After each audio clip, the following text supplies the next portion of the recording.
नमस्कार दोस्तों, आपके अपने फेवरेट यूट्यूब चैनल पर आपका स्वागत है। मैं सुरेश कुमार एक बार फिर से आपके साथ। दोस्तों आज बात करेंगे ITI first year engineering drawing के पेपर का एनालिसिस करेंगे।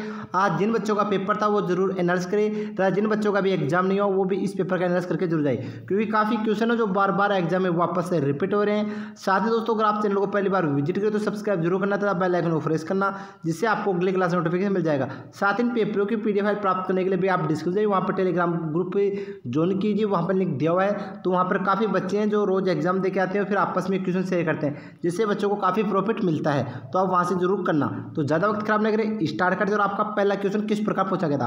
क्वेश्चन है, जब एक समकोण त्रिभुज अपने लंब या आधार के चारों ओर घूमता है तो कौन सा ठोस बनता है। तो बता दोस्तों कौन सा ठोस बनता है। तो दोस्तों वो होता है शंकु, यानी ऑप्शन नंबर डी इसका राइट आंसर होगा। अगला क्वेश्चन है, जब एक अर्धवृत्त अपने व्यास के चारों ओर घूमता है तो कौन सा ठोस बनता है। तो दोस्तों वो बनता है आपका गोला। क्वेश्चन अगला है दोस्तों, क्वेश्चन क्या है। क्वेश्चन आपका पूछा जा रहा है, यह एक ज्योमेट्रिक कर्व है जिसका प्रयोग गियर के दांतों को बनाने में होता है। तो किसका दोस्तों। तो दोस्तों वो होता है आपका इनवॉल्यूट। अगला क्वेश्चन है, एक त्रिभुजाकार प्रिज्म में कुल कितनी सतह होती है। तो बता दोस्तों एक त्रिभुजाकार प्रिज्म में कितनी सतह होती है। तो उसमें 4 सतह होती है, यानी आपका बी ऑप्शन एकदम राइट होगा। क्वेश्चन अगला है दोस्तों, और क्वेश्चन क्या है, एक वर्गाकार प्रिज्म में कुल कितनी सतह होती है। तो एक वर्गाकार प्रिज्म में आपकी 6 सतह होती है।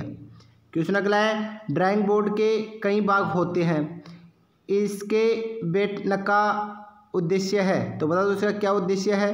तो दोस्तों इसमें ऑप्शन में दे नहीं रखा है, ठीक है। तो इसका वो आंसर, तो दोस्तों इसका राइट आंसर आएगा कि स्ट्रिप को जोड़ना।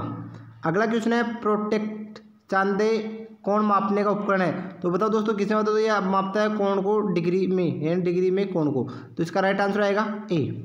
अगला क्वेश्चन है दोस्तों, झुके हुए अक्सर जिन्हें वर्टिकल से 15 डिग्री पर झुकाया होता है कहलाते हैं। तो बताओ दोस्तों कौन से कहलाते हैं। तो वो आपके इटैलिक लेटर्स कहलाते हैं। अगला क्वेश्चन, दो बिंदुओं के बीच कम से कम दूरी को कौन सी रेखा कहते हैं। सभी को पता है, उसको सरल रेखा कहते हैं।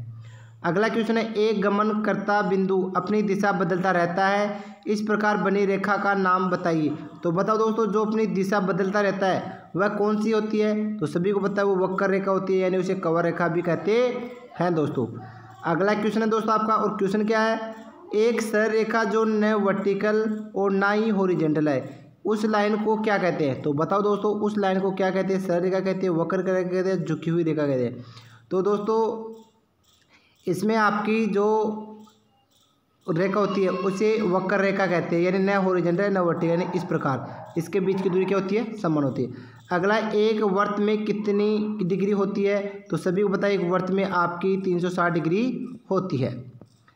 अगला क्वेश्चन है दोस्तों, अधिक कोण का मान होता है। तो बताओ दोस्तों अधिक कोण का मान क्या होता है।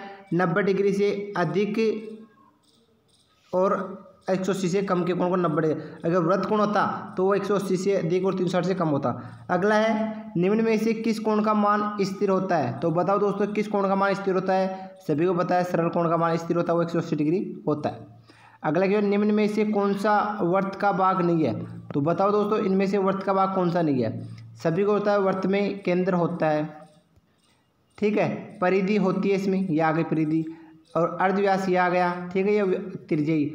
उसमें विकर्ण नहीं होता है। क्या नहीं होता है, विकर्ण, यानी आपका बी ऑप्शन एकदम राइट आंसर होगा। अगला क्वेश्चन है दोस्तों, वृत्त की स्पर्श रेखा उसके केंद्र के साथ यह कोण बनाती है। तो बताओ दो वृत्त की स्पर्श रेखा वृत्त उसके केंद्र के साथ यह कोण बनाती है 60 डिग्री, 45 डिग्री, 75, 90। तो इसमें आएगा 90 डिग्री। अगला न्यून कोण त्रिभुज का प्रत्येक कोण होता है। तो दोस्तों वो होगा आपका न्यून कोण, समकोण, ए व बी दोनों, कोई नहीं। तो ध्यान रखना, न्यून कोण का त्रिभुज का प्रत्येक कोण का मान दोस्तों इसमें 90 से कम होता है, ठीक है। तो इनमें से न तो न्यून होगा न समकोण तो होगा नहीं, वैसे नहीं होगा। ए व बी दोनों इनमें से कोई नहीं, तो इनमें से कोई नहीं आएगा। अगला क्वेश्चन है, एक स्थिर बिंदु के समान दूरी को परिपथ द्वारा बनाई गई रचना कहलाती है। तो बताओ दोस्तों एक स्थिर बिंदु के समान दूरी पर परिपथ द्वारा बनाई गई रचना क्या कहलाती है? तो बताओ दोस्तों वो क्या कहलाएगी? तो वो कहलाएगी आपकी वर्त कहलाएगी। यानी स्थिर बिंदु है, स्थिर बिंदु समान दूरी पर इस प्रकार वर्त बनता है, तो ये आएगा वर्त, यानी सी ऑप्शन इसका राइट आंसर होगा। अगला क्वेश्चन है दोस्तों, आपका क्वेश्चन क्या है? वर्त के केंद्र को यदि परिधि से मिला देते हैं तो यह रेखा कहलाती है। यानी वर्त का केंद्र है और वर्त के केंद्र से यदि परिधि तक मिला दिया जाता है तो वो क्या कहलाएगी? वह त्रिज्या कहलाएगी। यानी वर्त का केंद्र ये आ गया और आपका परिधि ये आ गई, तो ये बिंदु क्या कहलाएगी? आपकी त्रिज्या। ठीक है, वर्त के केंद्र को यदि परिधि, हाँ सही है दोस्तों। अगला क्वेश्चन है, इस चतुर्भुज के दोनों विकर्ण समान होते हैं, वह परस्पर समकोण पर समद्विभाजित करते हैं, तो बताओ दोस्तों वो क्या कहलाएगा? तो दोस्तों वो आपका वर्ग कहलाएगा। अगला क्वेश्चन है दोस्तों आपका, और क्वेश्चन क्या है? क्वेश्चन आपका है, समकोण त्रिभुज का एक कोण 50 डिग्री है तो दूसरे कोण का मान होगा। यानी समकोण त्रिभुज है तो समकोण त्रिभुज में अगर एक कोण का मान 45 डिग्री है, ठीक है, एक कोण का मान 50 डिग्री है तो दूसरे कोण का मान क्या होगा? सभी को पता है, ये समकोण हो गया। अब समकोण में आपको पता है कि माना कि इसमें आपका ये तो 90 डिग्री हो गया, ये आ गया, तो ये बच गया कोण, ये बच गया जो कोण आपका कितने डिग्री का है? तो ये बच गया जो कोण आप निकाल सकते हो कि आपका जो 90 प्लस 50 कितने हो गए? 140, 140, यानी इसमें 40 डिग्री बच रहा है, तो ऑप्शन डी इसका राइट आंसर होगा। तो दोस्तों अभी के लिए बस इतना ही, नेक्स्ट क्लास में फिर मिलेंगे, तब तक के लिए धन्यवाद।